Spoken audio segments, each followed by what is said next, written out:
প্রশাসন আর আনসার বাহিনীর চোখের সামনে ধারালো অস্ত্র হাতে দিনের পর দিন ঘুরছেন এক ভারসাম্যহীন নারী।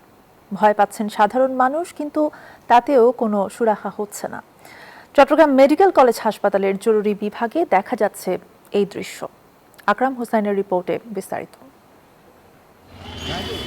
চট্টগ্রাম মেডিকেল কলেজ হাসপাতালের জরুরি বিভাগ। বেশ কিছুদিন ধরে ভারসাম্যহীন এই নারীর নিয়মিত উপস্থিতিতে তটস্থ সবাই। কখনো সাধারণ রোগী, কখনো বা স্বজনদের টার্গেট করে ধারালো ছুরি উঁচিয়ে ভয়ভীতি প্রদর্শন করছেন তিনি।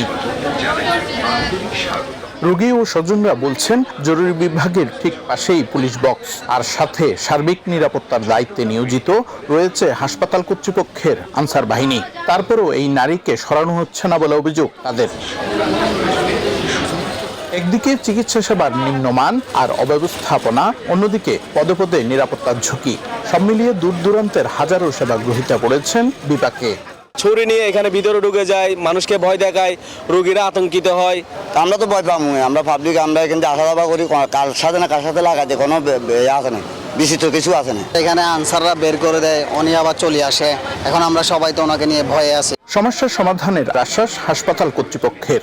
যারা এরকম করুক তাদেরকে সাথে সাথে পুলিশ পাঠিয়ে নিয়ে এসে তাকে যেন ইভালুয়েট করা হয়, সে আসলে কি মানসিক রোগী কিনা। যদি মানসিক রোগী হয় তার শাস্তি একরকম হবে, আর যদি সে সুস্থ রোগী হয় তখন তার প্ল্যানটা আরেক রকম হবে। এক্ষেত্রে দ্রুত কার্যকর পদক্ষেপ নেওয়ার দাবি ভুক্তভোগীদের। আকরাম হোসাইন, নিউজ 24, চট্টগ্রাম।